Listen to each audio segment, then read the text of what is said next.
जय हिंद, जय सनातन। दोस्तों, मैं Sonraj visual front point Barauni से। क्या आप जानते हैं कि बिहार में कुल कितने महाजनपद थे? क्या आप जानते हैं कि बिहार स्वतंत्र राज्य कब बना? क्या आपको पता है कि बिहार में 11वीं से 12वीं शताब्दी तक किस वंशों ने शासन किया? और बिहार शब्द की उत्पत्ति कैसे हुई? बिहार में कुल हिंदुओं की आबादी प्रतिशत कितनी है? अगर ये सब आप नहीं जानते तो इस वीडियो के अंत तक बने रहे। मैं Sonraj visual front point Barauni से आप लोगों के बीच उपस्थित हुआ हूँ बिहार की कुछ रोचक जानकारी लेकर। अगर वीडियो को अच्छा लगे तो इस वीडियो को ज्यादा से ज्यादा शेयर करें और कमेंट में जरूर लिखें आप ये वीडियो कहाँ से देख रहे हैं। तो चलिए वीडियो को शुरू करते हैं।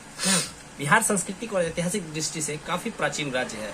बिहार शब्द की उत्पत्ति का इतिहास पुराणों में मिलता है। पुराणों में मान्यता के अनुसार राजा जनक की पुत्री विदेह यानी अर्थात माता सीता का जब जन्म हुआ था तो उनकी जन्म की खुशी में राजा जनक ने विदेह नगर बसाया था। माता सीता के नाम से एक विदेह नगर बसाया था जो आगे चलकर बिहार के रूप में अस्तित्व में आया था। बौद्ध ग्रंथ त्रिपिटक के अनुसार बौद्ध मठों को बौद्ध विहार कहा जाता है। बौद्ध के पूजा स्थलों को बौद्ध विहार कहा जाता है। क्योंकि बौद्ध धर्म की शुरुआत भी बिहार से हुई है और महात्मा बुद्ध इसके संस्थापक थे, तो ऐसा कहा जा सकता है कि बौद्ध धर्म की शुरुआत से ही बिहार शब्द की उत्पत्ति हो चुकी थी, जो कई शताब्दी पहले की बात है। वैदिक युग में बिहार शब्द अस्तित्व में आ चुका था और बिहार शब्द जो है वो प्रांत, बिहार हमारा कई प्रांतों में विभक्त था और वैदिक युग में बिहार में कुल 16 महाजनपद हुआ करते थे, जिसको हम प्रांत कहते हैं। अभी के समय में वो पुराने समय में महाजनपद के नाम से जाने जाते थे और बिहार में कुल 16 महाजनपद हुआ करते थे, जिसके नाम मैं आपको इस प्रकार बता दूं। कंबोज, गांधार, कुरु, पांचाल, कोसल, मल्ल, वज्जी, अंग, मगध, काशी, वत्स, अवंती, सूरसेन और चलिया, ऐसे 16 महाजनपद थे जो पूरे बिहार पर अलग अलग क्षेत्रों पर अपना शासन और वर्चस्व चला रहे थे।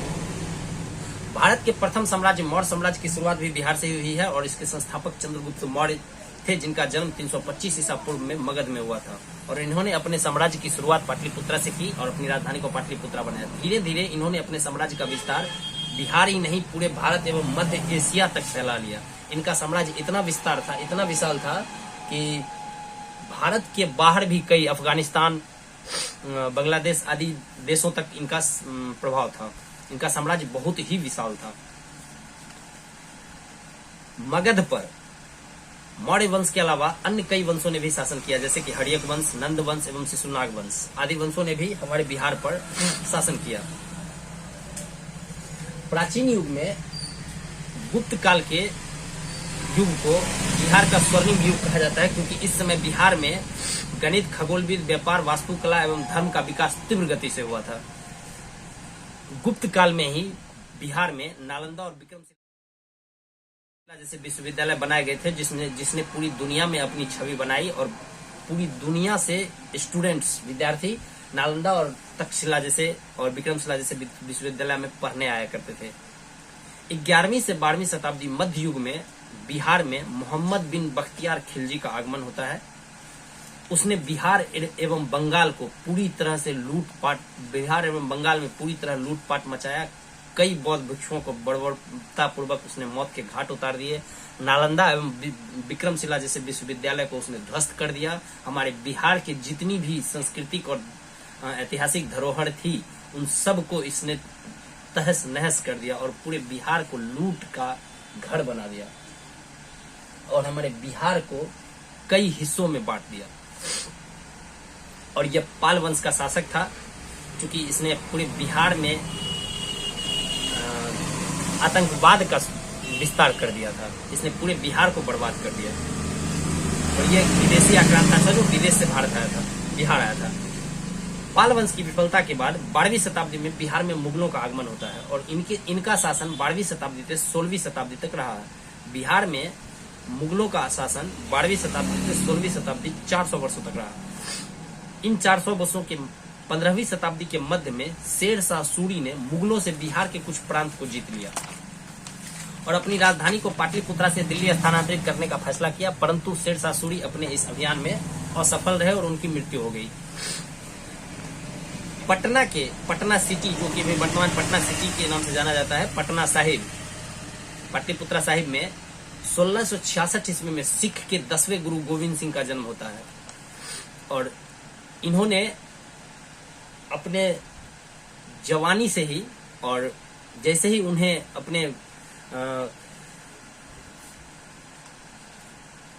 आप को ज्ञान प्राप्त होता है, उसने बिहार में ज्ञान का प्रसार और धर्म का प्रसार शुरू किया। इस समय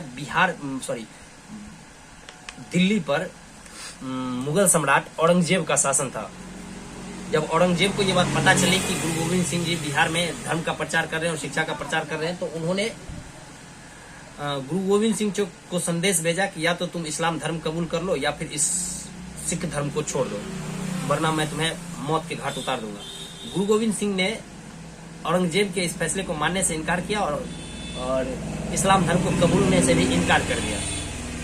गुस्से में आकर औरंगजेब ने 1707 ईस्वी में गुरु गोविंद सिंह जी की हत्या करवा दी थी और गुरु गोविंद सिंह की हत्या के बाद मुर्शिद कुली खां को बंगाल एवं बिहार का नवाब घोषित कर बंगाल एवं बिहार उसके हाथों में सौंप दिया। 17वीं शताब्दी में 16वीं शताब्दी तक, चूंकि मैंने पहले ही बताया था कि 16वीं शताब्दी तक मुगलों का शासन रहा बिहार में और बंगाल में। 17वीं शताब्दी में बिहार एवं बंगाल में ब्रिटिश ईस्ट इंडिया कंपनी का आगमन होता है, ब्रिटिशर्स का आगमन होता है। सबसे पहले ब्रिटिशर्स ने बंगाल के नवाब से अपने व्यापार करने के अधिकार को प्राप्त कर लिया और बंगाल पर अपनी पहली व्यापारिक कोठी बंगाल में पहली व्यापारिक कोठी स्थापित की।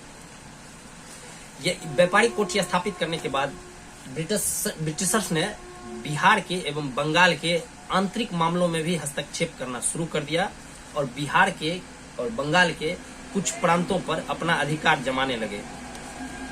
बिहार एवं बंगाल के नवाबों को जब ये बात पता चली कि अंग्रेज उनके साथ धोखाधड़ी कर रहे हैं और उनके प्रांत को लूट रहे हैं, तो 22 अक्टूबर 1764 ईस्वी को ब्रिटिश सेना कमांडर हेक्टर मुनरो एवं बिहार एवं बंगाल के 3 प्रांतों के राजा, बंगाल का नवाब मीर कासिम, अवध का नवाब शुजाउद्दौला और मुगल सम्राट शाह आलम द्वितीय, ये मुगल साम्राज्य का अंतिम शासक था, शाह आलम द्वितीय की सम्मिलित फौज ने बक्सर में ब्रिटिश सेना के साथ युद्ध किया। चूंकि ब्रिटिश सेना उस समय काफी एडवांस्ड और ट्रेंड थी, तो बिहार के इन 3 राजाओं की बुरी तरह हार हो गई और बक्सर के युद्ध को बिहार का निर्णायक युद्ध इसलिए कहा जाता है क्योंकि बक्सर के युद्ध के बाद बिहार में पूर्णतः अंग्रेजी शासन की शुरुआत हो गई और उसने बिहार के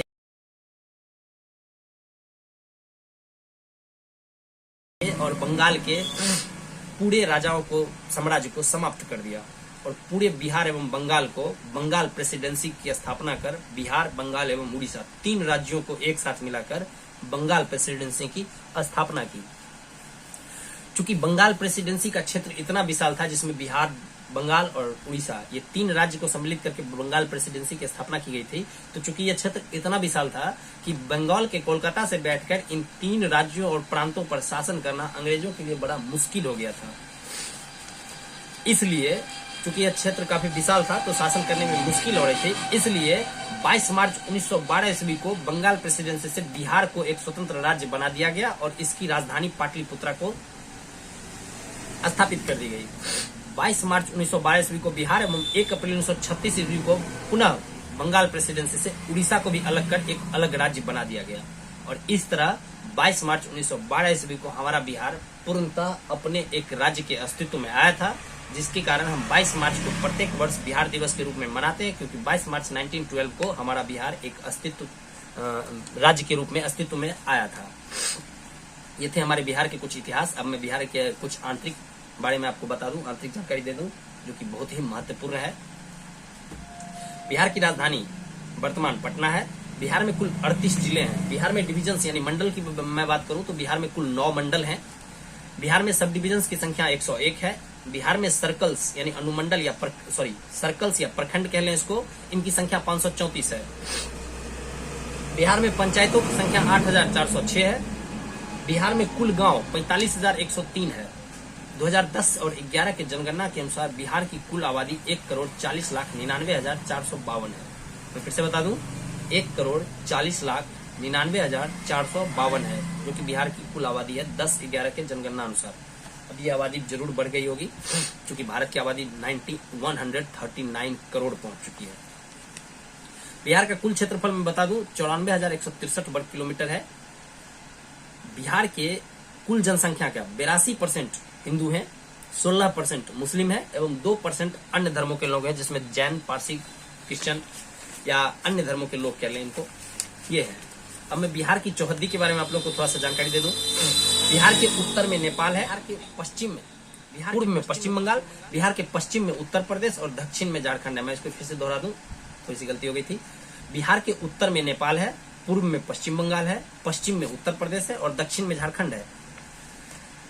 ये चारों बिहार को मैं इस तरह कह सकता हूं कि बिहार हमारा एक लैंड लॉक स्टेट है। लैंड लॉक का अर्थ होता है जो चारों तरफ जमीन से घिरा हुआ, इसका कोई भी सीमा समंदर से टच नहीं करता। हमारे बिहार में नदियां बहुत सारी हैं, पर समंदर हमारे बिहार में नहीं है, अर्थात हमारे बिहार में किसी भी समुद्र का सीमा साझा नहीं करता। बिहार के पर्यटन स्थल की मैं बात करूं तो यहाँ प्रमुख पर्यटक महाबोधि मंदिर गया, नालंदा विश्वविद्यालय नालंदा, मधुबनी पेंटिंग मधुबनी, जल मंदिर पावापुरी राजगीर, शेरशाह सूरी का मकबरा सासाराम, नौलखा मंदिर जमंगलागढ़ पक्षी विहार बेगूसराय आदि प्रमुख पर्यटन स्थल है, जहां पर लोग विदेशों से और कई जगहों से लोग घूमने हर साल आया करते थे। मैंने जमंगलागढ़ पक्षी विहार के बारे में बताया था। यहाँ पर साइबेरिया रूस के साइबेरिया से चलकर लालसर नाम की पक्षी हर साल जून जुलाई में आती है और सितंबर अक्टूबर के बाद ये चली जाती है। तो इसलिए हमारा जमंगलागढ़ पक्षी विहार बेगूसराय बहुत ही प्रसिद्ध है पूरी दुनिया में इस चीज के लिए। अब मैं बिहार में यातायात की बात कर लूं तो बिहार में सड़क, रोड, ट्रेन एवं एयरवेज तीनों वेज बहुत ही सरल संसाधन है, जो कि आसानी से आप लोगों को उपलब्ध हो सकते हैं। बिहार के सभी जिलों से होकर लगभग राष्ट्रीय राजमार्ग गुजरते हैं, जिनसे होकर आप बिहार के अन्य दूसरे राज्यों तक भी जा सकते हैं। इसके अलावा बिहार में कई ट्रेन भी ऐसे हैं जो कि आपके पूरे भारत को भ्रमण करा सकते हैं। बिहार में हवाई यात्रा की मैं बात करूं तो बिहार में कई हवाई अड्डे हैं, जिसमें से पटना हवाई अड्डा प्रमुख है, जहां से भारत के कई शहरों और कई राज्यों के लिए आपको फ्लाइट मिल सकती है। तो हम इस तरह कह सकते हैं कि बिहार हमारा यातायात के मामले में बहुत ही सुसज्जित है। अब राजकीय पहचान की मैं बात करूं तो बिहार का राजकीय पक्षी हाउस स्पैरो है, राजकीय फूल गेंदा मैरीगोल्ड है, राजकीय फल आम है और राजकीय पेड़ पीपल है, जो हमारे बिहार की राजकीय पहचान है। अब मैं बिहार के कुछ महापुरुषों के बारे में आपको बता दूं, जिन्होंने अपने ज्ञान का परचम पूरी दुनिया में लहराया और अपने ज्ञान के दम पर एक बिहार को नई पहचान दी है। तो बिहार के कुछ महापुरुष के नाम मैं आपको बता दूं, जो कि बहुत ही महान थे। राष्ट्रकवि दिनकर, डॉक्टर राजेंद्र प्रसाद, गौतम बुद्ध, महावीर, आर्यभट्ट, चाणक्य, फणीश्वरनाथ रेणु आदि ऐसे महापुरुष थे जिन्होंने अपने ज्ञान का लोहा पूरी दुनिया को मनवाया और अपने ज्ञान के दम पर बिहार को एक अलग बुलंदी पर और ऊंचाई पर ले गए थे। बिहार के त्योहार की मैं बात करूं तो मैंने पहले ही बताया कि बिहार की हिंदू बाहुल राज्य है, क्योंकि यहाँ की कुल आबादी का 82% भाग हिंदू है। तो यहाँ पर हिंदू पर्व बहुत ही धूमधाम से मनाए जाते हैं, जिसमें छठ सबसे प्रमुख है, जो कि बिहार, उत्तर प्रदेश और झारखंड के लगभग सभी जगहों पर मनाया जाता है, सभी घरों में मनाया जाता है। इसके अलावा दुर्गा पूजा, होली, दीपावली, प्रकाश पर्व एवं जन्माष्टमी ये हमारे प्रमुख पर्व हैं, जो कि हमारे बिहार में बहुत ही हर्षोल्लास के साथ मनाए जाते हैं। अब मैं बिहार के कुछ प्रमुख फसल के बारे में आपको बता दूं। बिहार के प्रमुख फसल चावल, गेहूं, धान, अरहर, मक्का, उड़द, मूंग, चना, मटर, मसूर, खेसारी एवं तंबाकू है, जो कि बिहार के लगभग सभी क्षेत्रों में उगाया जाता है। क्योंकि बिहार फसल तो उत्पादित करता है, पर ये एक्सपोर्ट बहुत कम मात्रा में करता है, क्योंकि यहाँ के अधिकांश किसान के पास उतनी ही जमीन है जिससे वो फसल उगाकर सिर्फ अपना जीवन यापन कर सकें। एक्सपोर्ट अर्थात विक्रय करने के लिए उनके पास ना ही अधिक अनाज उग पाते हैं और ना ही उनके पास वैसे संसाधन है। तो हमारा बिहार इस मामले में थोड़ा सा पिछड़ा हुआ है। उम्मीद है आप लोगों को ये वीडियो पसंद आएगा। पसंद आए तो ज्यादा से ज्यादा शेयर करें। धन्यवाद।